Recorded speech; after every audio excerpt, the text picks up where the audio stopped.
नमस्कार शेतकरी मित्रांनो, मागील तेला सोलार पंपमध्ये भरपूर साऱ्या शेतकऱ्यांना प्रश्न पडलेला असतो की एका गट नंबरमधला पंप दुसऱ्या गट नंबरमध्ये बसवला तर चालतो का?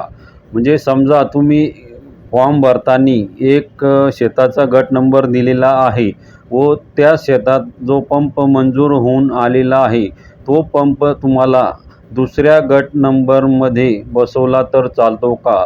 समजा मालक एकच आहे पण गट नंबर हा चेंज आहे, तर असा पंप दुसऱ्या गट नंबरमध्ये बसवला तर चालतो का? तर मित्रांनो, या व्हिडिओमध्ये आपण याबद्दल सविस्तर माहिती जाणून घेणार आहोत. तत्पूर्वी जर तुम्ही चॅनलवरती नवीन असाल, चॅनलला सबस्क्राईब केले नसेल तर चॅनलला सबस्क्राईब नक्की करा. की भरपूर सारे शेतकरी आहेत की ते व्हिडिओ बघतात पण व्हिडिओला लाईक आणि सबस्क्राईब करत नाही.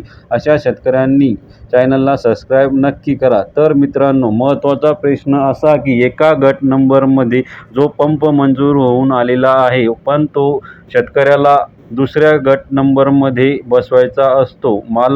शेतीचा मालक तोच असतो पण गट नंबर हा चेंज झालेला असतो. कारण की भरपूर साऱ्या शेतकऱ्यांचं कोणतं विहिरी असते, कोणाची बोर असते. एखाद्या वेळेस त्या विहिरीचे पाणी जर कमी झालेले असले तर शेतकऱ्यांना वाटतं की आपण जो मंजूर झालेला पंप आहे तो दुसऱ्या गटामध्ये बसवू शकतो का? तर मित्रांनो, याच्यामध्ये जो कॉन्ट्रॅक्टदार असतो त्याच्या हातामध्ये सर्व काही असतो. जर कॉन्ट्रॅक्टदारला तुम्ही सविस्तर विचारले व त्याच्या मनावरती असते की बसवायचा की नाही, तो जर तुमच्याकडून मॅनेज झाला तर तुम्ही तो पंप दुसऱ्या गट नंबरमध्ये बसवू शकता. पण सर्व काही त्या अधिकाऱ्यावरती डिपेंड असते की तुमचा पंप दुसऱ्या गट नंबरमध्ये बसवायचा की नाही.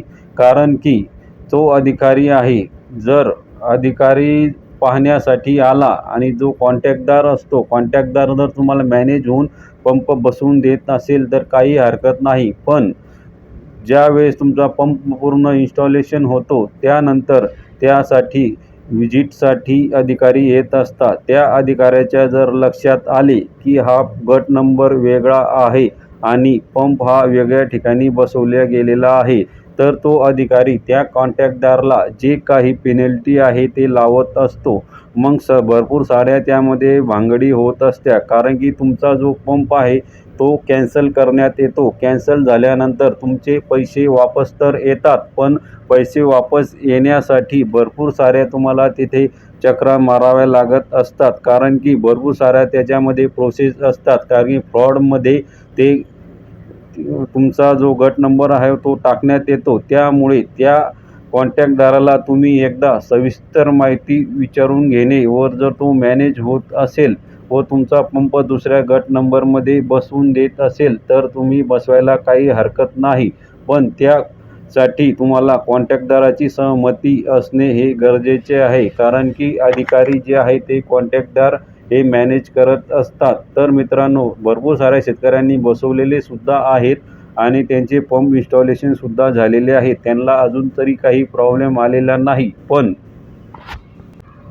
पण जर कॉन्ट्रॅक्टदार तुम्हाला मॅनेज होत नसेल तर बळजबरीने पंप दुसऱ्या गट नंबरमध्ये बसवू नका. कारण की पुढील भानगड मोठी वाढत चालते. त्यामुळे तुम्हाला तुमचा पंपसुद्धा रिटर्न द्यावा लागतो. नंतर तुम्हाला जे तुम्ही पैसे भरलेले असतात ते पैसे वापस मिळवण्यासाठी वारंवार त्या अधिकाऱ्याकडे चक्रा माराव्या लागतात. तरी असे कुटाण्याचे कामं न करता जो आपला पंप ज्या ठिकाणी तुम्ही सिलेक्ट केलेला आहे त्याच गट नंबरमध्ये बसवा. कारण की भरपूर साऱ्या शेतकऱ्यांनी बसवलेले सुद्धा आहेत पण त्यांचे अजून काही प्रॉब्लेम आलेले नाहीत. पण जर तुमचा पंप जप्तसुद्धा होतो आणि तुमचे पैसेसुद्धा गुंतून पडत असतात. त्यासाठी मित्रांनो, आपला जो गट नंबर आहे त्या गट नंबरमध्ये तुम्ही फॉर्म भरताना दिलेला आहे त्याच गट नंबरमध्ये आपला पंप इन्स्टॉलेशन करा. ही एक महत्त्वपूर्ण माहिती होती. अशाच महत्त्वपूर्ण माहितीसाठी आपल्या चॅनलला अजूनसुद्धा तुम्ही सबस्क्राईब केलेले नसेल तर चॅनलला सबस्क्राईब नक्की करा आणि व्हिडिओला जास्तीत जास्त शेतकऱ्यांपर्यंत पोहोचवा. कारण की आता सध्या पंप इन्स्टॉलेशनचे काम हे जोरात चालू आहे. भरपूर शेतकरी हे पंप इन्स्टॉलेशन होत आहे. तर मित्रांनो, व्हिडिओला जास्तीत जास्त शेअर करा, चॅनलला सबस्क्राईब करा. पुन्हा भेटूया नवीन माहितीसह नवीन व्हिडिओमध्ये. तोपर्यंत जय महाराष्ट्र. धन्यवाद.